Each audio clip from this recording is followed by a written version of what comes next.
परमेश्वर का वचन कहता है कि जब तू जल में से होकर चलेगा तो मैं तुम्हारे संग रहूँगा। जब तू नदियों में से होकर जाएगा तो तू डूब ना सकेगा, और जब तू आग में से गुजरे तो उसकी आँच तुम्हें छूने नहीं पाएगी, क्योंकि मैं तेरा परमेश्वर हूँ। आइए हम उसकी आराधना करें। भंवर के बीच में तू कहता है थम जा, तू मेरी ताकत है, तू ही मेरा ईमान। भंवर के बीच में तू कहता है थम जा, तू मेरी ताकत है, तू ही मेरा ईमान। बीते कल में तू साथ मेरे था, आज भी मेरे साथ है खड़ा, आने वाले कल में भी होगा। उठते हुए उफानों में तू ही मेरी चट्टान, बढ़ती हुई लहरों में तेरे कदमों के निशान। बीमारियों में तू कहता है उठ जा, यहोवा राफा, तू ही मेरी शफा। बीमारियों में तू कहता है उठ जा, यहोवा राफा, तू ही मेरी शफा। बीते कल में तू साथ मेरे था, आज भी मेरे साथ है खड़ा, आने वाले कल में भी होगा। उठते हुए उफानों में तेरे कदमों के निशान, बढ़ती हुई लहरों में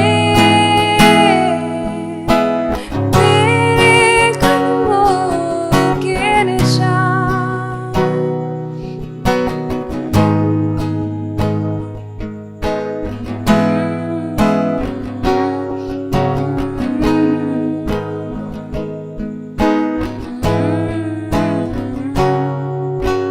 बीते कल में तू साथ मेरे था, आज भी मेरे साथ है खड़ा, आने वाले कल में भी होगा। उठते हुए उफानों में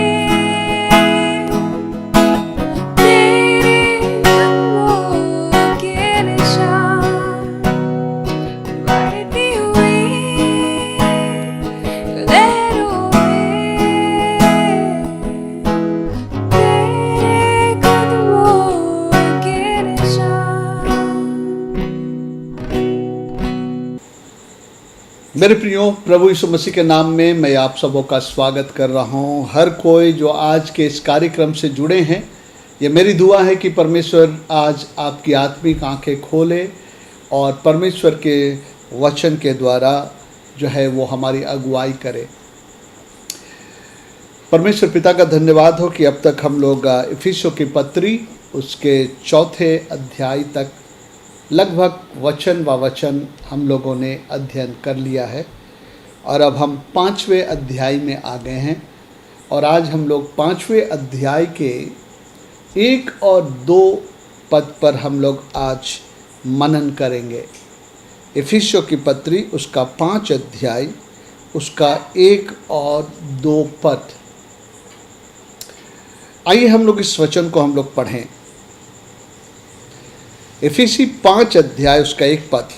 इसलिए प्रिय बालकों के समान परमेश्वर का अनुकरण करो और प्रेम में चलो, जैसा मसीह ने भी तुमसे प्रेम किया और हमारे लिए अपने आप को सुखदायक सुगंध के लिए परमेश्वर के आगे भेंट करके बलिदान कर दिया।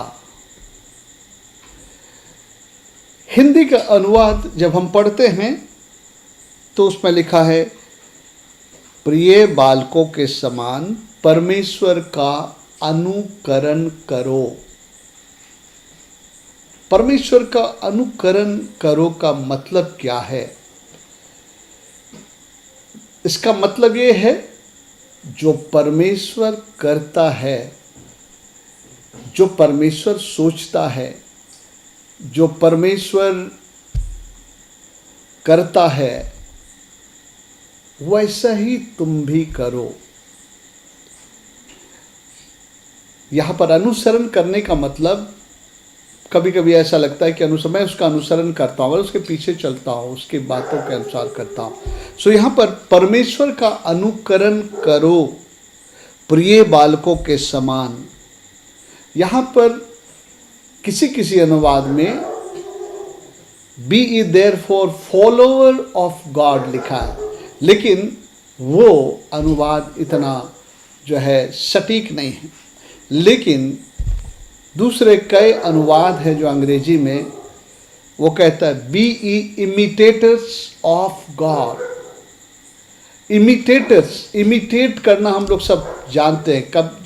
कभी कभी हम लोग किसी का इमिटेट करते हैं कि वो कैसा बोलता है या कैसा चलता है या किस तरह की आवाज़ में वो बातें करता है, किस तरह के जो एक्सेंट में बातें करता है। कई बार हम लोग लोगों को इमिटेट करते हैं। यहाँ पर परमेश्वर का स्मरण करने का मतलब है परमेश्वर को इमिटेट करना। Do what God does. परमेश्वर जो करता है तुम वही करो। मेरे प्रियो, ये अध्याय का ये पहला 1 और 2 वचन जो है हमसे कह रहा है कि प्रिय बालकों के समान, यानी कि प्रभु में जो उसके संतान हैं, बच्चे हैं, उनके समान अब तुम अपने प्रभु का अनुकरण करो। प्रभु का अनुकरण करो। जब हम लोग 4थे अध्याय को पढ़े थे तो हम लोग यहाँ पर देखते हैं 4था अध्याय का 17 पद से कि हम लोग एक अलग प्रकार की ज़िंदगी जी रहे थे।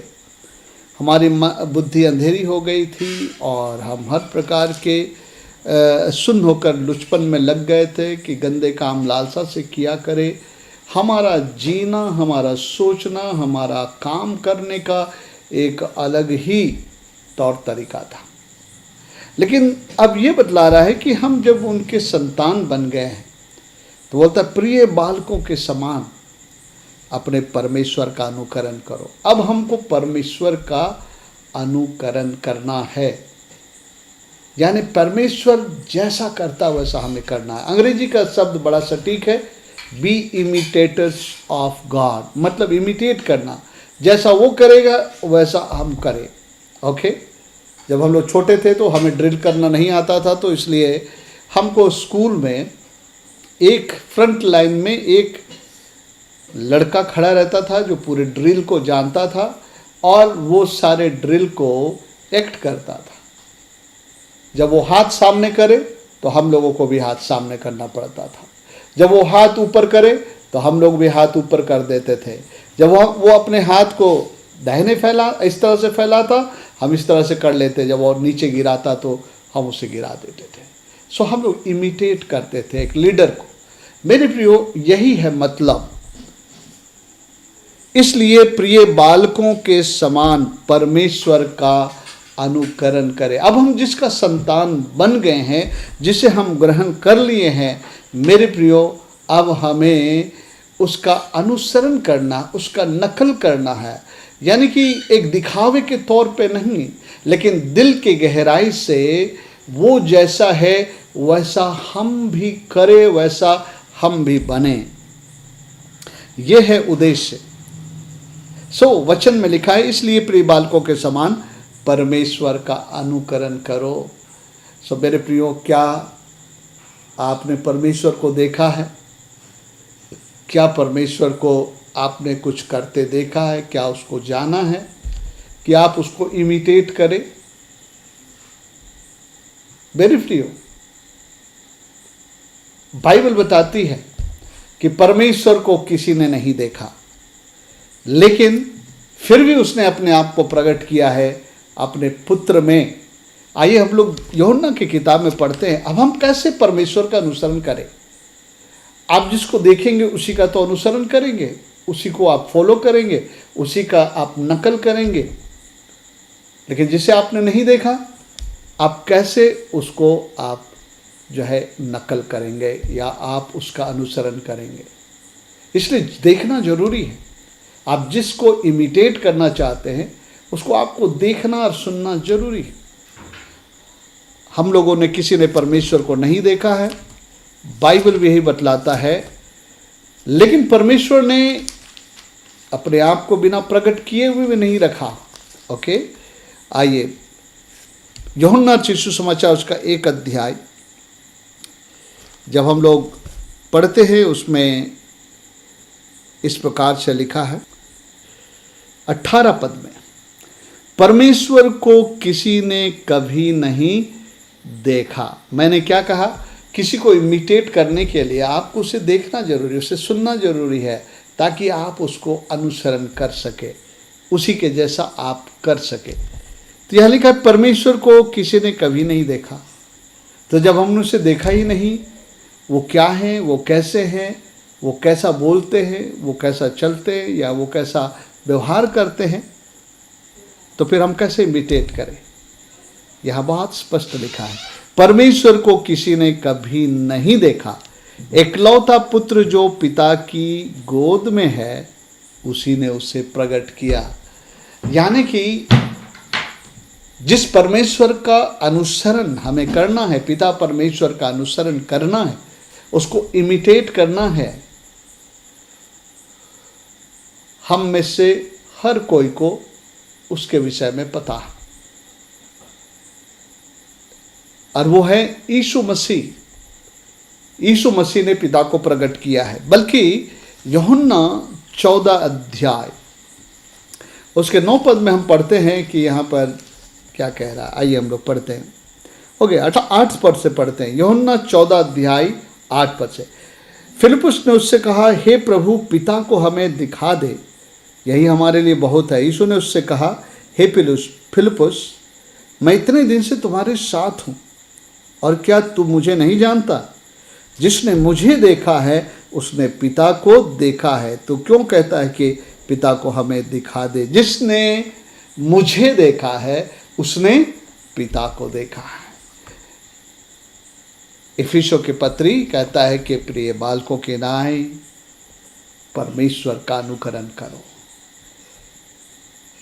और परमेश्वर को यीशु मसीह ने प्रकट किया। जो पहले चेले थे वो लोग यीशु मसीह को बिल्कुल सामने से देखे, उसके साथ चले फिरे, उनसे बातें किया, उनको सुना, और फिर वो यीशु मसीह को इमिटेट किए, यीशु मसीह का अनुसरण किए। इसलिए उन्हें मसीह कहा गया। हर कुछ मसीह का उसमें दिखाई देता था, इसलिए जो है उनको मसीही कहकर संबोधित किया गया। They are just like Christ. उन्हीं की तरह इनका भी जीवन है, उसी की तरह बोलते, उसी की तरह जीते, उसी की तरह व्यवहार करते हैं। उनका चाल चलन चरित्र सब मसीहमय हो गया, इसलिए उनको जो है मसीह कहा गया। सो मेरे प्रियो, जब यहाँ पर इफिसियों उसका 5वां अध्याय कर रहा है कि प्रिय बालकों के नाई परमेश्वर का अनुकरण करो, तो मेरे प्रियो ये हमसे कह रहा है कि यीशु मसीह का तुम अनुकरण करो। इफिसियों के पत्री 5वां अध्याय। क्योंकि जब हम लोग पहले पद में पढ़ते हैं परमेश्वर का अनुसरण करो कह के, द नेक्स्ट सेकंड वर्स जो है वो यीशु मसीह का पिक्चर है, और वो है 2 पद, और प्रेम में चलो जैसा मसीह ने भी तुमसे प्रेम किया। अगर आप देखेंगे तो एक्चुअली यीशु मसीह पिता को प्रकट कर रहा है, परमेश्वर जिसका अनुसरण करने के लिए हमें कहा गया है, ये यीशु मसीह उसको प्रकट कर रहा है। क्योंकि बाइबल बताता है पहला यूहन्ना में, जब हम लोग देख रहे हैं पहला यूहन्ना उसका 4 अध्याय और उसका 7 पद में इस प्रकार से लिखा है कि परमेश्वर प्रेम है। 7 पद, हे प्रियो हम आपस में प्रेम रखे। 4 अध्याय का 7 पद, पहला यूहन्ना 4 का 7 पद, हे प्रियो हम आपस में प्रेम रखे क्योंकि प्रेम परमेश्वर से है। जो कोई प्रेम करता है वो परमेश्वर से जन्मा है और परमेश्वर को जानता है, क्योंकि परमेश्वर प्रेम है। क्योंकि परमेश्वर प्रेम है, जो प्रेम नहीं रखता वो परमेश्वर को नहीं जानता, क्योंकि परमेश्वर प्रेम है। कहता है कि परमेश्वर का अनुकरण करो। और कैसे हम परमेश्वर का अनुकरण करें, उसके लिए दूसरा पद हमें बताता है कि यीशु पर अपनी दृष्टि लगाओ, यीशु को जानो, यीशु को पहचानो, और फिर तुम यीशु ने जैसा किया वैसे करो, तो तुम जैसा परमेश्वर है वैसे ही बन जाओगे, जैसा परमेश्वर करता है। क्योंकि यीशु मसीह पिता से हटकर कुछ नहीं करते थे। जो पिता, वो कहता है कि जो मैं पिता को करते देखता हूँ वही मैं करता हूँ, अपनी ओर से कुछ नहीं करता हूँ। यीशु मसीह स्वयं भी पिता को अनुकरण करता था, अपने पिता को फॉलो करता था, अपने पिता का नकल करता था। वो पूरी रीति से जो पिता थे वही था। पिता प्रेम है और यीशु मसीह भी प्रेम करते थे। इसलिए इशारा यह है कि परमेश्वर का अनुकरण करो, और परमेश्वर का अनुकरण करने के लिए यीशु मसीह हमारे सामने रखा गया है। उन शिष्यों ने जो यीशु के साथ थे, उन्होंने उसके विषय में लिखा है। यीशु के विषय में हम सुसमाचारों में देखते हैं, यीशु के विषय में पौलुस प्रेरित ने कहा है, यीशु के विषय में पिता परमेश्वर ने कहा है। उन सारी बातों को जब हम देखते हैं यीशु के विषय में कि यीशु कौन है, वो क्या है, उनका स्वभाव क्या है, तब हम जो है उनको हूबहू हम नकल कर सकते हैं अपने दिल की गहराई से, ऊपरी तरह से नहीं, दिल की गहराई से। पहले हम अंदर होंगे, उसके बाद वो बातें बाहर प्रगटीकरण होगी। यीशु का अनुकरण करना है, यीशु का नकल करना है। और आज मेरा फोकस यही है कि हम परमेश्वर का अनुकरण करें या परमेश्वर के जैसा करें, यीशु को देखते हुए, क्योंकि यीशु ही ने परमेश्वर को प्रकट किया है।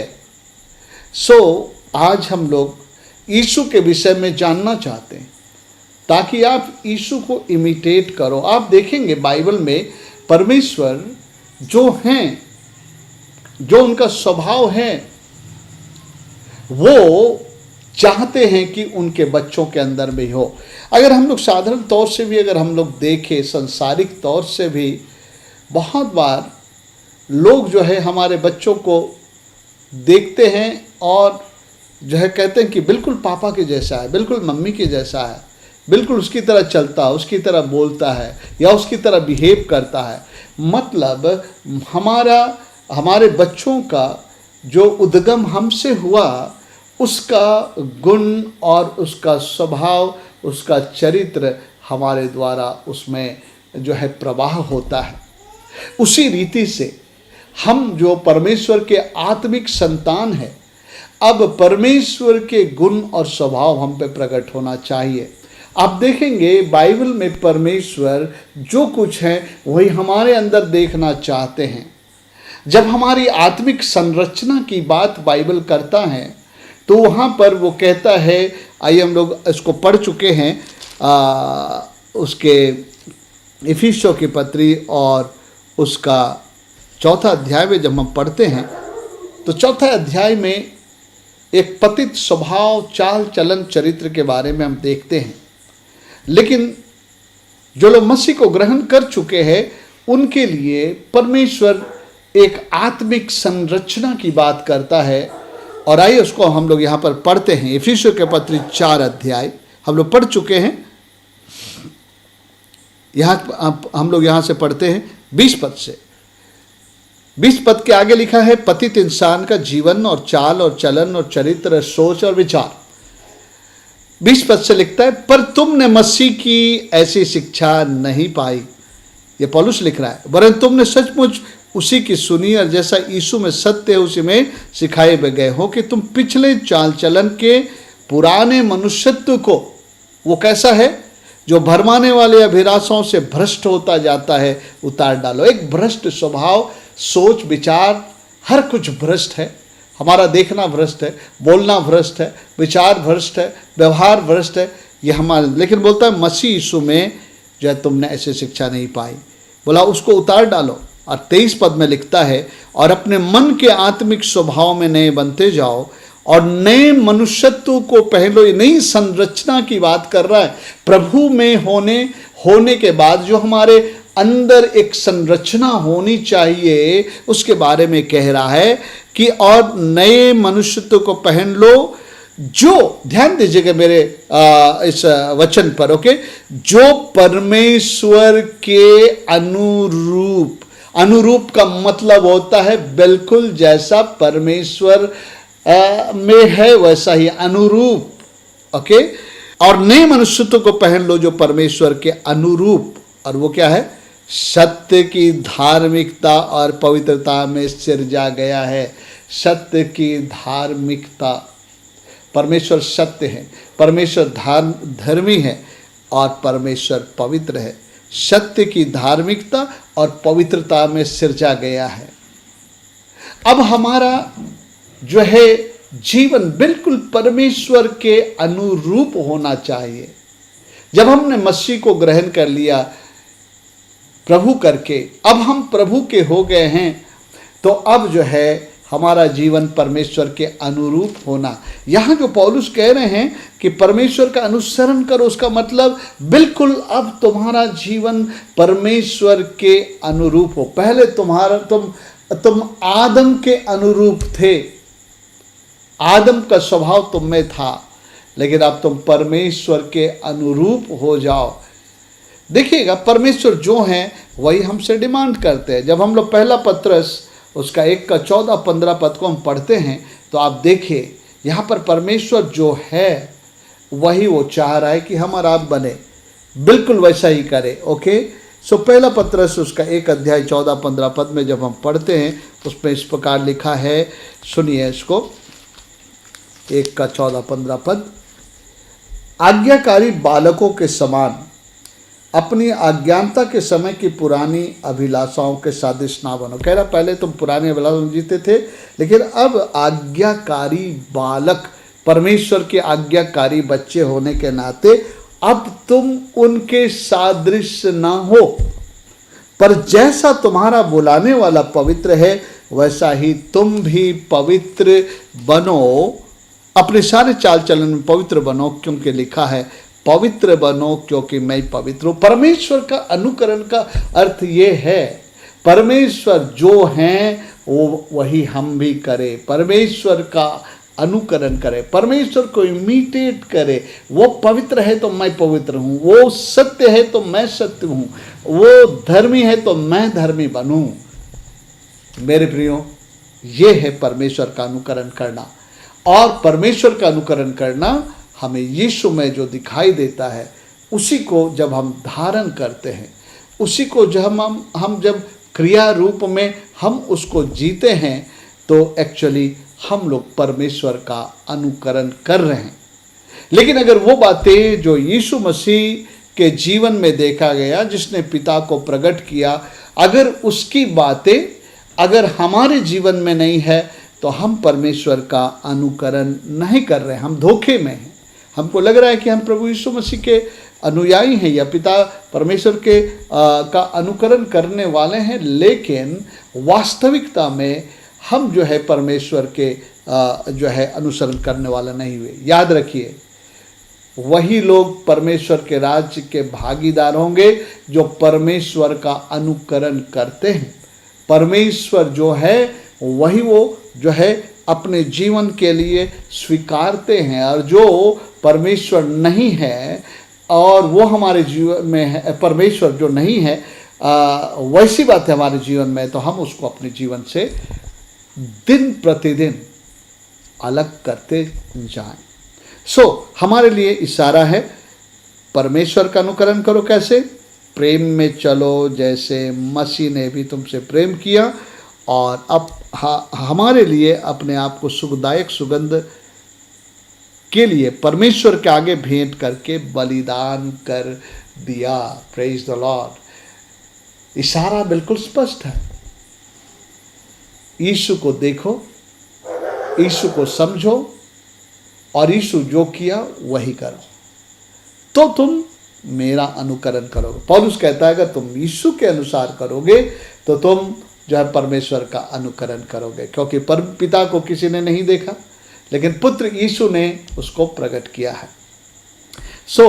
हमें डिस्कवर करने की आवश्यकता। आज मैं कुछ बातें मैं आपको यीशु मसीह के बारे में बताने जा रहा हूँ, जिसको हमको अपने जीवन में इमिटेट करना है, लेकिन वो पूरी लिस्ट नहीं है। जीवन भर हमें परमेश्वर अपने वचन के द्वारा दिखलाता रहेगा, बतलाता रहेगा कि परमेश्वर कौन है, वो क्या है, उनका चरित्र क्या है, उनका गुण क्या है।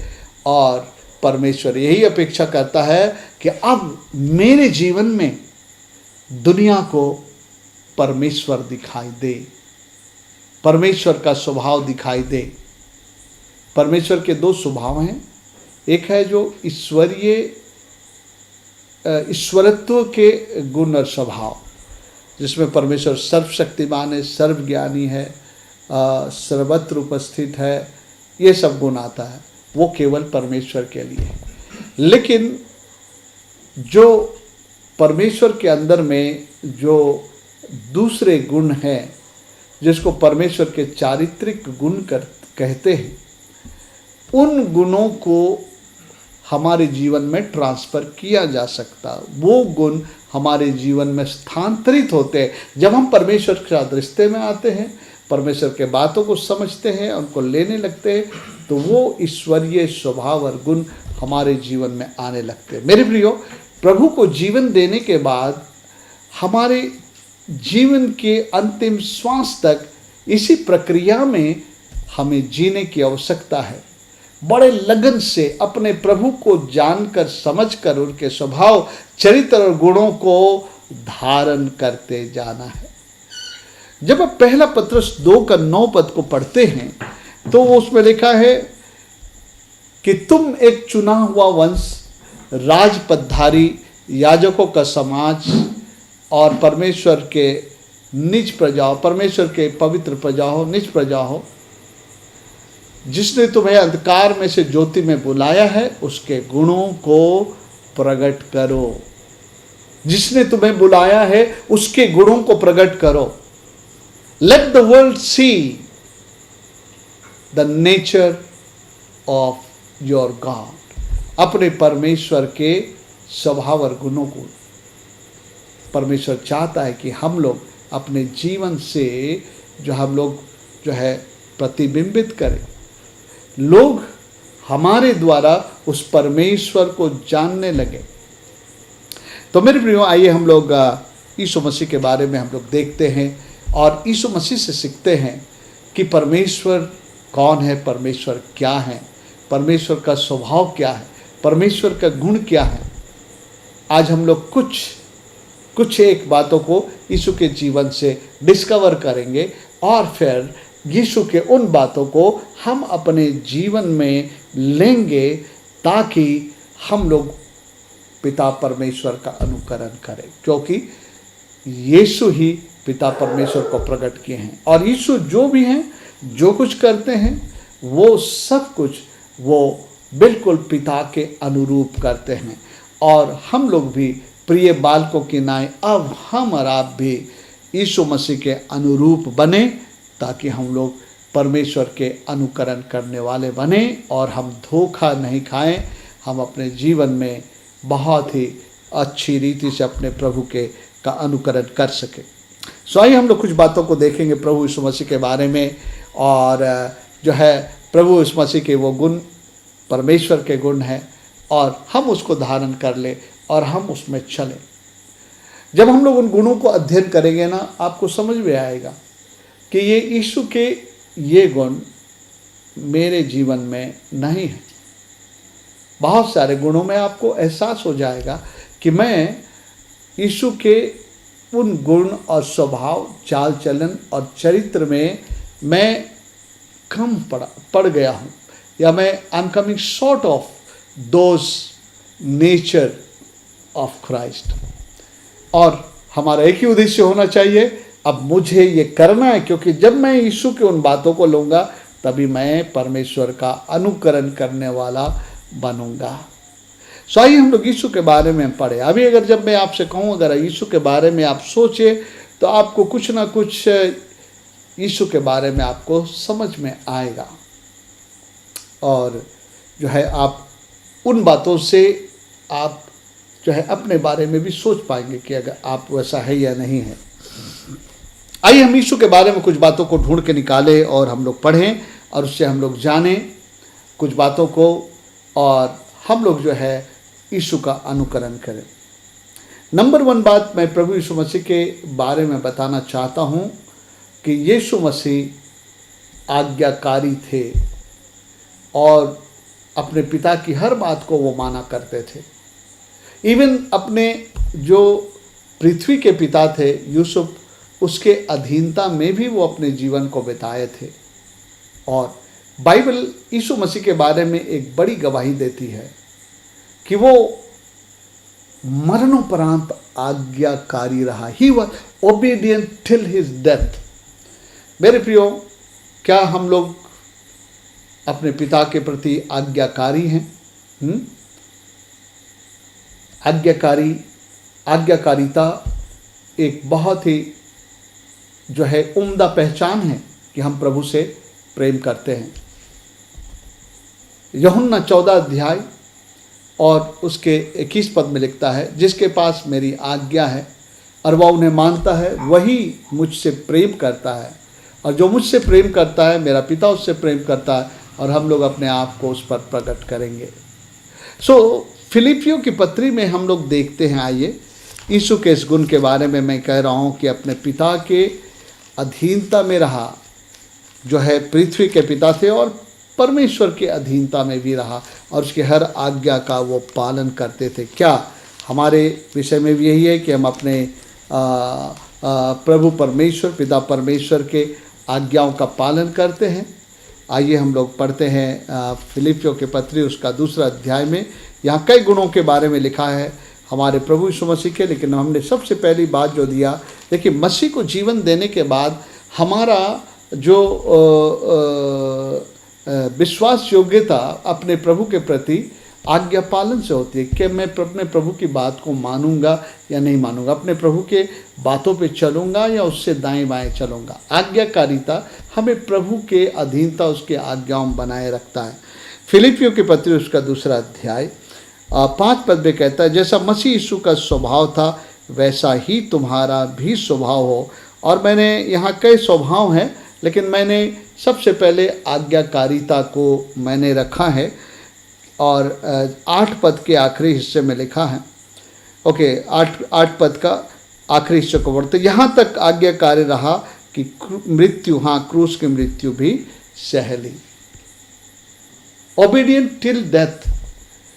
बहुत सारी बातें बहुत आसान था शायद यीशु के लिए करना, लेकिन हम जैसे पापियों के लिए क्रूस पर मरना और दंड उठाना इतना आसान नहीं था।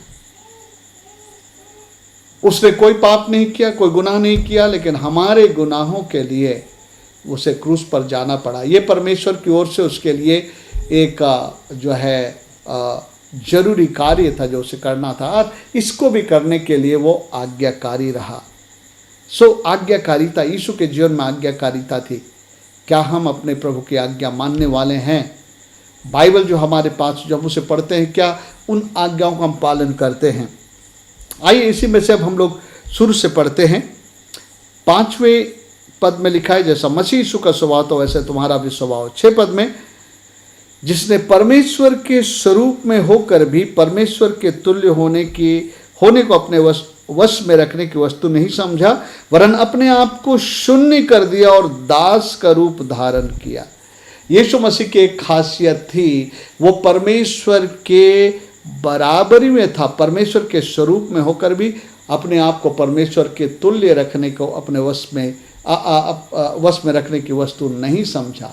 पिता, पुत्र और पवित्र आत्मा जो है शुरू से एक रहे, और ईश्वरत्व के आधार पर वो सभी बराबरी के दर्जे पर, केवल अधिकार के दर्जे पर पिता सबसे ऊपर है।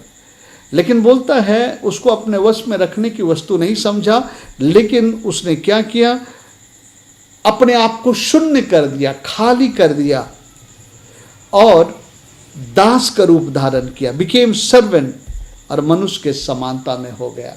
उसका मतलब उसने अपने आप को खाली कर दिया, अपने आप को शून्य कर दिया।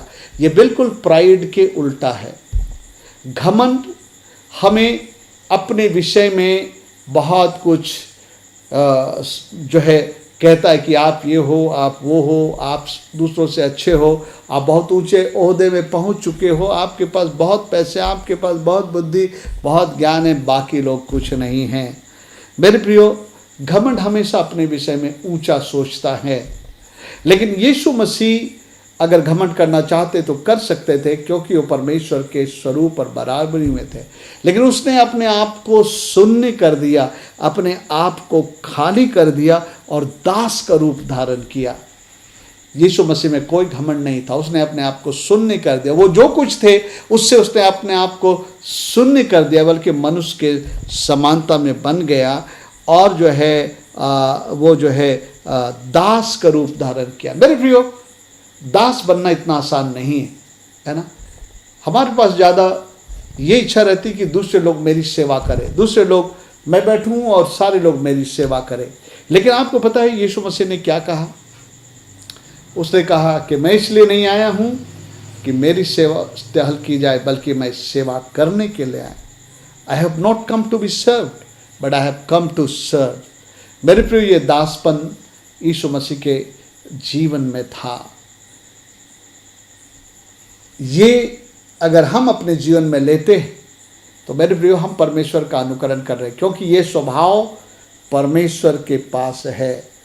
परमेश्वर में कोई घमंड नहीं है, परमेश्वर में कोई जो है परमेश्वर स्वयं जो है नम्र और दीन है। मैं आपको बताऊंगा, मनुष्य के लिए वो काम करता है, परमेश्वर मनुष्य के लिए काम करता है। और हर कोई काम करने वाले जो किसी के लिए काम करते हैं, वो उसके लिए एक अपने आप को दास के रूप में प्रकट करते हैं। आप सरप्राइज होंगे कि परमेश्वर भी हमारे लिए काम करता। हम किसी के लिए काम करते हैं, हम लोग उनके दास हो सकते हैं, उनके सेवक हो सकते हैं। परमेश्वर भी नम्र और दीन है। यीशु मसीह ने इसी बात का जो है एक एहसास दिया कि उसने अपने आप को शून्य कर दिया, उसने अपने आप को जो है नम्र कर दिया और दास का रूप धारण किया और अपने शिष्यों का पांव धोया और उसे सिखलाया। जो तुम्हारे बीच में प्रधान होना चाहते हैं वो जो है दास बने।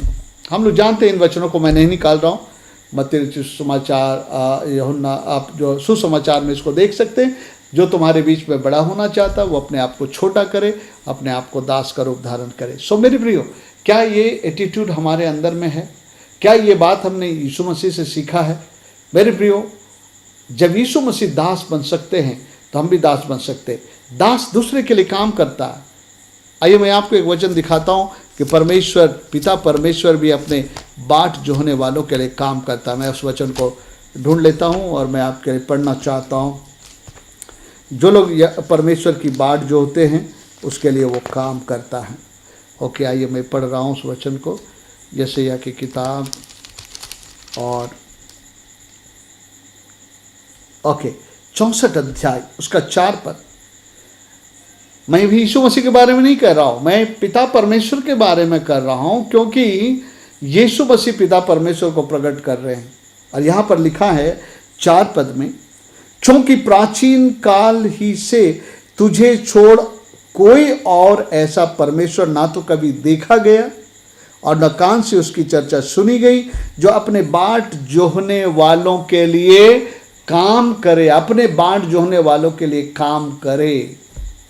मेरे प्रियो, परमेश्वर सर्वोच्च है, लेकिन जब जरूरत पड़ता है परमेश्वर हमारे लिए काम करते हैं। हमारे लिए कोई काम करता है तो एक प्रकार से वो हमारा सेवक बनता है। परमेश्वर जो सर्वोच्च है उसके बारे में बाइबल बताना है, वो हमारे लिए काम करते हैं। यीशु मसीह ने भी दास का रूप धारण किया। क्या आपके अंदर में दासपन है? आप कहीं भी जाते हैं कोई ऐसे माहौल में जहाँ बहुत सारे लोग इकट्ठे हैं, बहुत सारा काम पड़ा रहता है, लोग करते हैं, और आप यही देखते हैं कि सारे लोग काम करे, मैं एक कुर्सी लगा के बैठ जाऊं और या तो मैं ऑर्डर करूं और सब लोग करें। प्रभु यीशु मसीह ने दास का रूप धारण किया और शिष्यों से कहा कि तुम भी अगर गुरु होकर मैं दास बनता हूं तो तुमको भी दास बनना चाहिए। ये तो अपने आप को कम करने के लिए, अपने आप को शून्य करने को दिखलाता, अपने आप को दीन करने के लिए दिखलाता है। मत्ती रचित सुसमाचार में हम लोग देखते हैं कि यीशु मसीह अपने विषय में कहते हैं, मुझसे सीखो। मत्ती रचित सुसमाचार उसका 11 अध्याय और उसका 29 पद में हम लोग देखते हैं यीशु मसीह क्या कह रहे हैं। 11 अध्याय उसका 29 पद, आइए हम लोग पढ़ते हैं। मत्ती रचित सुसमाचार 11 अध्याय और उसका 29 पद, मेरा जुआ अपने ऊपर उठा लो और मुझसे सीखो, क्योंकि मैं नम्र और मन में दीन हूं। पिछले दिनों ने हमने इसके विषय में हम लोगों ने देखा था, नम्र और दीन व्यक्ति के विषय में। मैं नम्र और दीन हूं। मेरे प्रियो, ये बहुत लोग सोचते हैं नम्र और दीन होना एक बड़ी कमजोरी वाली स्थिति है। नहीं मेरे प्रियो, परमेश्वर की दृष्टि में ये जो है सचमुच में बहुत बड़ा गुण है, बहुत उम्दा चरित्र है, नम्रता और दीनता। मेरे प्रियो, क्या हम लोग नम्र और दीन हैं यीशु की तरह?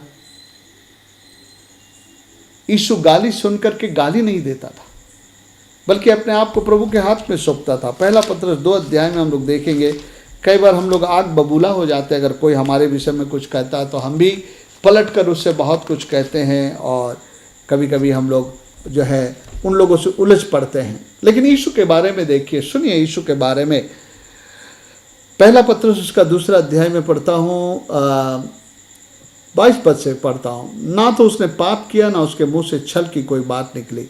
23 पद कहता है, वह गाली सुनकर गाली नहीं देता था, दुख उठाकर किसी को भी धमकी नहीं देता था, पर अपने आप को सच्चे न्याय के हाथ में सौंपता था।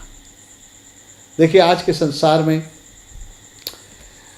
कि अगर लोग गाली सुन के चुप रह जाए तो ऐसे लोगों को लोग कहते कि अरे कैसा व्यक्ति, इनको गाली देकर चला गया, इसने कुछ नहीं किया।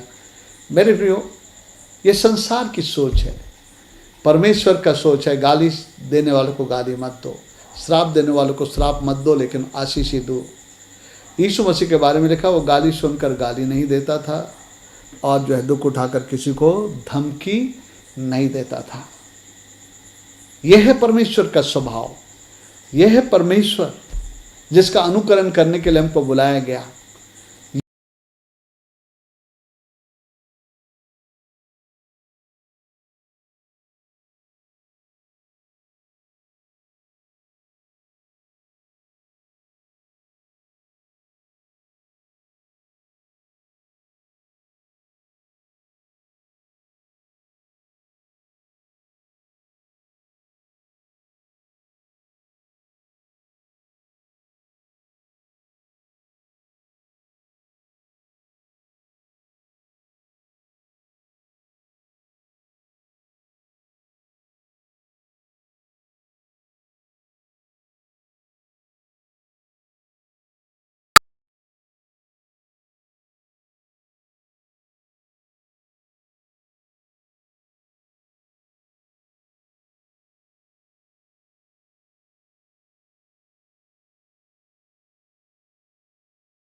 जब उठाए जाओ, वह अपने आप को वैसा ही पवित्र करता है जैसा वह पवित्र है। यानी यीशु मसीह पवित्र है, जैसा पिता पवित्र है वैसा यीशु मसीह पवित्र है। और हम जो पिता का अनुकरण करना चाहते हैं, हम यीशु का अनुकरण करते हुए हम भी पवित्र जीवन जीते हैं। और पवित्र जीवन का दो पहलू है, एक है सिनलेस प्यूरिटी, पाप रहित पवित्रता, जिसमें हम पाप को छोड़ देते, पाप का इनकार करते हैं। और दूसरा है पवित्र परमेश्वर के स्वभाव को धारण करते हैं। तो मेरे प्रियो, जब आप देखते हैं यीशु मसीह के विषय में, तो ये बात हमको दिखाई। यीशु मसीह तरस खाने वाला और दया करने वाला था। तरस और दया हमारे अंदर की वो क्वालिटी होती है जो लोगों के तकलीफ़ों में, परेशानियों में, ना केवल हम अपने अंदर से उनके प्रति कुछ ऐसा दुख महसूस करते हैं, बल्कि उसमें से उनको उभारने के लिए हम अपने जीवन को भी निछावर करते हैं। जैसा यहाँ पर हमने पढ़ा कि प्रिय बालकों के नाए परमेश्वर का अनुकरण करो और प्रेम में चलो, जैसा मसीह भी प्रेम में चला और अपने आप को सुखदायक सुगंध होने के लिए दे दिया, अपने आप को बलिदान कर दिया। मेरे प्रियो, दूसरों के ऊपर तरस खाने के लिए केवल हमारे इधर अंदर की बात नहीं है। तरस केवल हम अंदर से खाए, हाय बेचारे की हालत बुरी है, अच्छी नहीं है, सबको बताया करे और हम कुछ ना करें, तो वो तरस नहीं है। सच्ची तरस और दया ये है कि आप दूसरे के लिए आपकी जो हैसियत है, आप उसके द्वारा उसको वहाँ से उभारने की कोशिश करें। इसके लिए आपको अपने कुछ चीज़ों को जो है सेक्रीफाइस भी करना पड़ सकता है। आपको अपना समय भी सेक्रीफाइस करना पड़ सकता है, आपको पैसे भी सेक्रीफाइस करना पड़ सकता है, कि कुछ वस्तुओं को सेक्रीफाइस करना पड़ सकता है, क्योंकि आप तरस खा रहे हैं।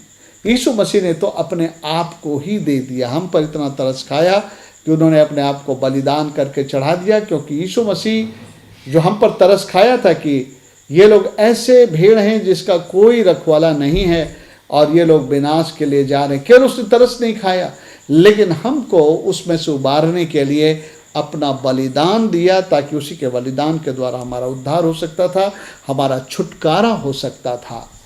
सो मेरे प्रियो, जब हम लोग प्रभु यीशु मसीह के बारे में पढ़ते हैं और प्रभु यीशु मसीह को देखते हैं, समझते हैं, तो हम पिता कौन है, पिता क्या है, वो समझने लगेंगे और तब हम उसका अनुकरण करने पाएंगे। हम जब यीशु को देखते हैं तो पिता को देखते हैं, यूहन्ना ने कहा। सो आइए अब से हम लोग जब भी बाइबल को पढ़ें, हम लोग प्रभु से प्रार्थना करें कि प्रभु तू हमें दर्शा, यीशु मसीह को प्रकट कर, इस वचन में यीशु को प्रकट कर। पुराने नियम से लेके, व्यवस्था से लेके, भजन से लेकर के, नए नियम से लेकर के, ये सारी जगह आपको प्रभु यीशु मसीह के विषय में जानने को मिलेगा। और जब हम उनको जानते हैं, यीशु मसीह कौन है, क्या है और वो उसका स्वभाव क्या है, तो मेरे प्रियो हम उसको धारण करें। और जब हम उसको धारण करते हैं और उसके अनुसार हम मसीह की तरह बनते हैं। हम लोग जानते हैं बाइबल में क्या लिखा है कि मैं गलतियों के पत्री 4 का मेरे ख्याल से 19 पद में लिखता है, पौलुस कहता है, मैं जच्चा किसी पीड़ा सह करके तुम्हारे लिए प्रार्थना करता हूँ कि मसीह का रूप तुम में बन जाए। इसका मतलब क्या? मसीह के अनुरूप बन जाओ। 19 पद में, हे मेरे बालकों, जब तक तुम में मसीह का रूप ना बन जाए तब तक मैं तुम्हारे लिए फिर जच्चा किसी पीड़ा से। इसका मतलब क्या है? कि मसीह के जीवन के अनुरूप उनका जीवन हो जाए। कहीं पर लिखता मसीह के डील डाउल तक बढ़ जाओ, 4 अध्याय में लिखता है। तो मसीह के अनुरूप, मसीह के जीवन के अनुरूप अब हमको बनना है। और जब हम वो बनते हैं तो वो हमारा जो है मसीह के जैसा जीवन हो जाता है। और जब हम मसीह को अनुसरण करते हैं, जिसको हम जिसके बारे में बाइबल में पढ़े, देखे, सीखे, तब क्या होता है? तब जो है हम अपने प्रभु का अनुकरण करते हैं। 5वां अध्याय को मैं फिर से जब हम लोग पढ़ेंगे, उसमें हम लोग इस बात को देखते हैं कि प्रिय बालकों की नाई तुम परमेश्वर का अनुकरण करो जैसे, और प्रेम में चलो जैसे मसीह ने प्रेम किया। उदाहरण दे दिया, इंडिकेशन दे दिया। मेरा अनुकरण करने के लिए आपको यीशु मसीह का अनुकरण करना पड़ेगा। सो मेरे प्रियो, मैंने आपको कुछ हिंट्स दिए हैं, और इन्हीं हिंट्स के साथ में अब आप जब भी बाइबल को पढ़ते हैं, आप उसमें देखिए, परमेश्वर के स्वभाव को देखिए, यीशु मसीह के स्वभाव को देखिए, और फिर आप भी उसी का अनुकरण करें। आइए हम लोग पुराने नियम में मूसा को परमेश्वर अपने विषय में बतलाते हैं, और आप देखेंगे वो बातें यीशु मसीह के जीवन में।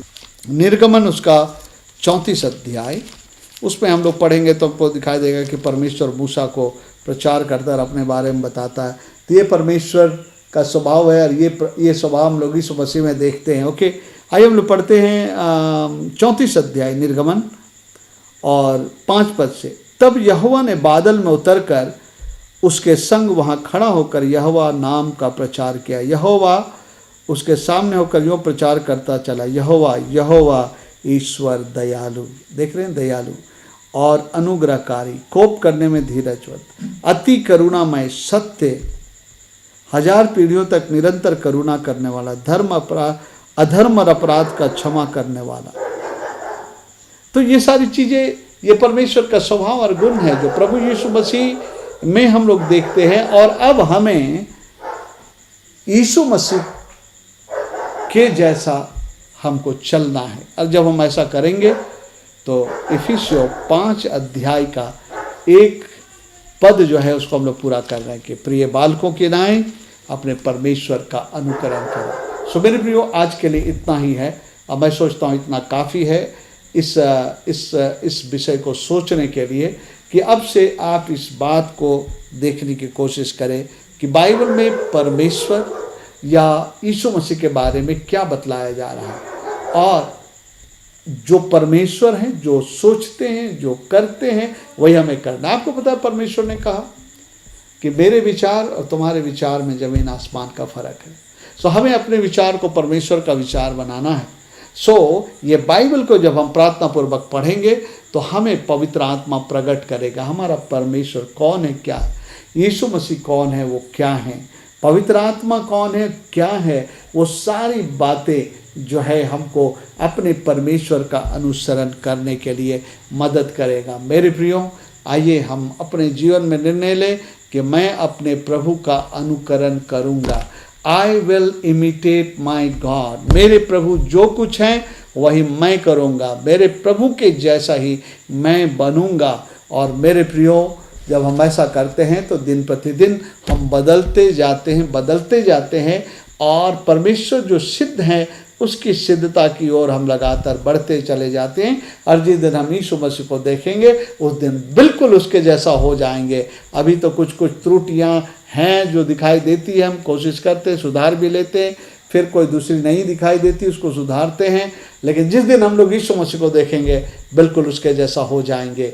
लेकिन ये कार्य हमें प्रत्येक दिन ध्यान में रखना है। मेरे प्रभु के जैसा मुझे चलना है, मेरे मसीह के जैसा मुझे चलना है। सो परमेश्वर इस वचन पर आशीष दे। आइए हम लोग प्रार्थना करें। प्यारे पिता परमेश्वर, हम आपका धन्यवाद देते हैं। इफिसियों 5 अध्याय 1 और 2 पद में आज आपने हम सबों की मदद की कि हम लोग देखें कि उसका अर्थ क्या है कि हे प्रिय बालकों के नाएं तुम परमेश्वर का अनुकरण करो।